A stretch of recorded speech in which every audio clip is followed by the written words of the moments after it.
Hi, my name is Lillian and I'm a life group leader here at Springvale, and it's my pleasure to be able to introduce you to one of my life group members, Ben Musselman.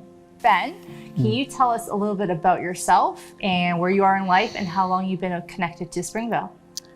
Yeah, I've been going to Springvale, I think since I was 1 or 2, so quite a while. So you remember that? Yeah, yeah. All the way through like Kids Connect, junior high, senior high. Mm-hmm. Right now, I'm just doing a gap year. I just finished work like a month ago. Yeah. I'm just doing a couple online school stuff to boost high school marks. Yeah. And last year, I was on a gap year program called Out of Town. Traveled across Canada and lived in Guatemala. Got stuck in Guatemala. Got stuck in Guatemala too. Yeah, yeah, during COVID. Mm-hmm. Yeah, made it back. Uh-huh. And then after that, you joined our life group, our young adults life group, when you came back into Canada. Yeah. And we've loved having you since then. I think it was probably, maybe it was about 4 or 5 weeks ago, you sent me a text after one of our life group sessions. We had just talked about the My 4 concept. Mm-hmm. And I don't know, do you remember the text that I'm talking about? Yeah, it was something along the lines of, hey, I've just kind of noticed in my life, I'm starting to notice more opportunities to talk about my faith and Christianity to my coworkers at the job I was at. Yeah. And I had been praying about it all summer. And you know, like the first 2 months I wasn't really, I guess, I don't want to say, no, not comfortable. Like I wasn't getting the same opportunities as I was, kind of like that month around the My 4. Yeah. But I think, just like the last like month of work, it just seemed like one day after the other, I was having like long, great conversations with my coworkers who are non-Christian. So yeah, I just simply wanted to ask, like, I don't know if that's more like an individual calling or if it's just a general like Christian thing that we do. Yeah, and we actually we've had a few conversations, just little snippets here and there, and then a longer one. We met in town for coffee. We were talking about it, and I think we talked about a couple of things. One was just as believers, what we're called to do in terms of the Great Commission and going and making disciples and sharing our faith. But also that possibly you could be exploring a spiritual gift that you might be having show up right now in a really cool way. So we talked about maybe you might have a gift of evangelism and you need to possibly explore and see if that's true. Where are you in that journey? And I mean, I guess I'm just praying about it. Again, because I'm not at that job anymore, and so I haven't, had that same opportunity to talk to non-Christians as much. I don't have really any non-Christians in my bubble, so. But I am volunteering here at Springvale with the junior high, helping lead the grade 6 boys. That's been going really well. I'm also helping a more local ministry called Young Life. It's kind of more targeted towards non-Christian teens, and so I do that every Monday, and it's been great to see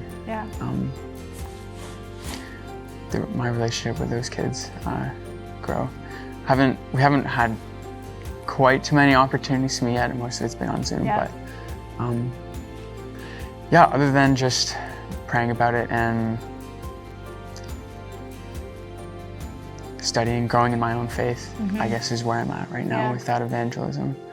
It's kind of a little harder to do it. Sure, COVID definitely makes things very challenging. Yeah. One thing I've been very impressed, and this isn't in the notes, so you're gonna have to fly by the seat of your pants on this one. But one thing I've been very impressed about with you, and I guess an observation from the stories that you've told me, is that you have a boldness. It seems like you have a boldness that when there's an opportunity, you'll take it and maybe even initiate it. Would you say that that you actively engage in those kind of conversations when you were working over the summer, that you sought them out, you prayed for them, you wanted them? So part of my prayer, like all summer, was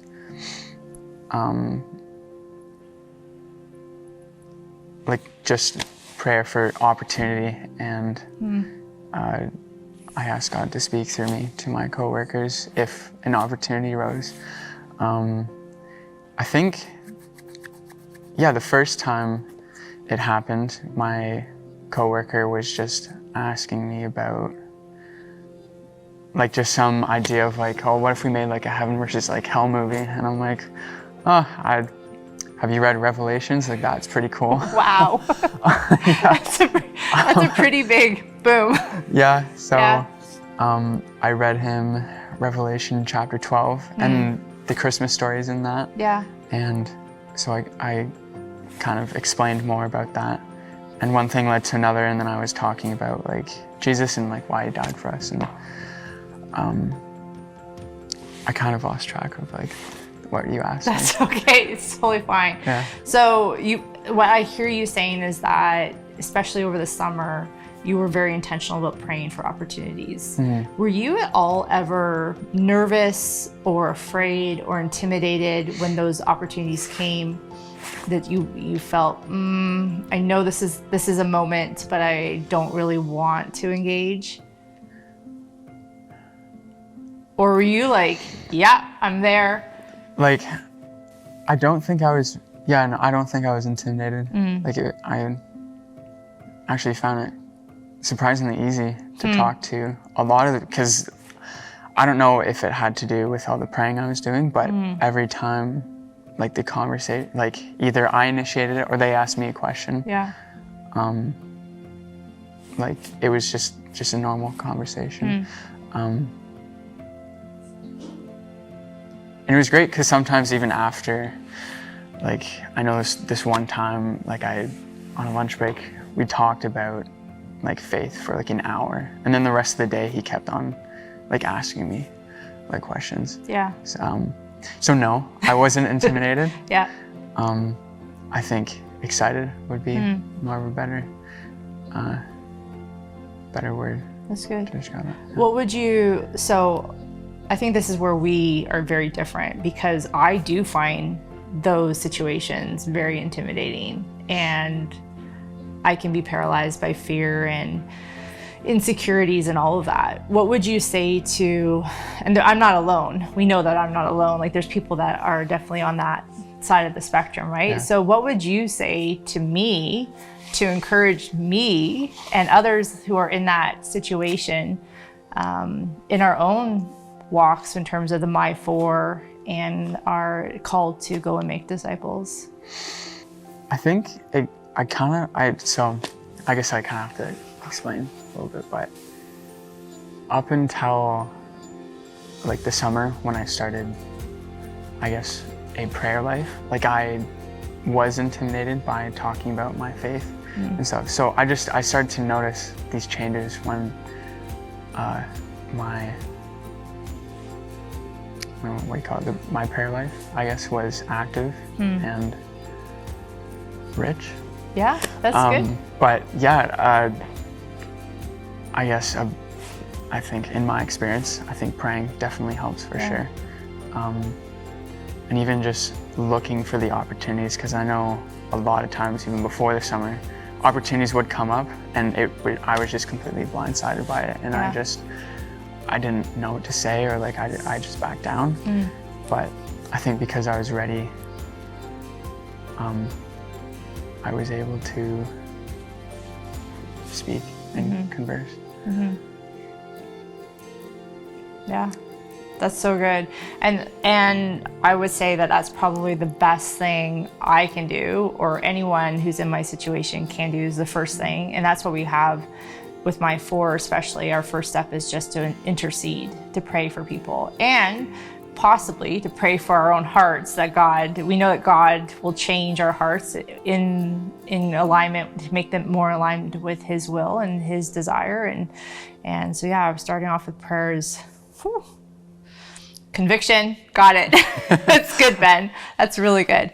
I guess the last question I would have for you is, what is God teaching you throughout this season of life that you're in right now? It's kind of been something I've really questioned, I guess, throughout high school, when I was kind of making my faith more my own.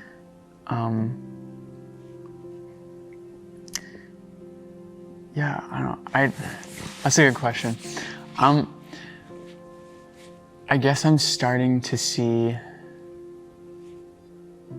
I guess as I'm actively trying to grow in my faith, I'm starting to see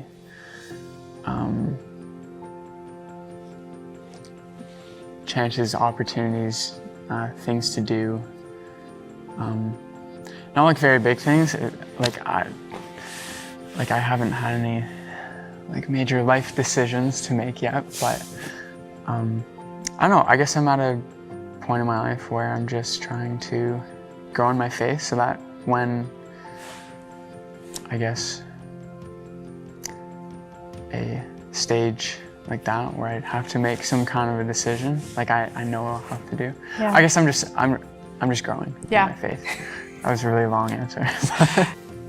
I would say one of my observations, so if I had to make an observation about this season of life for you, from the very little interaction that we've had, and we've had consistent meetings with our life group since, the summer, is that you're in a season of growth. You're pursuing opportunities to grow in many different ways. You're having conversations with people. You're exploring possible spiritual gifts. You're reading. You're coming to Bible study and going deep into the Word. Would you agree? Yeah. That's your season? Yeah. And even you're talking with another guy in our life group about possibly going through a book over the Christmas break, which I'm thinking is amazing, because usually at this stage in life, you're like, I don't want to do any more studying, but you're in a really cool season, I think. So thank you for just taking the time to share. And when I asked you to do this, do you remember the reason I asked you to share? Yeah, you said something about how you thought others hearing my story of, I guess, this particular season would encourage them or others. Yeah.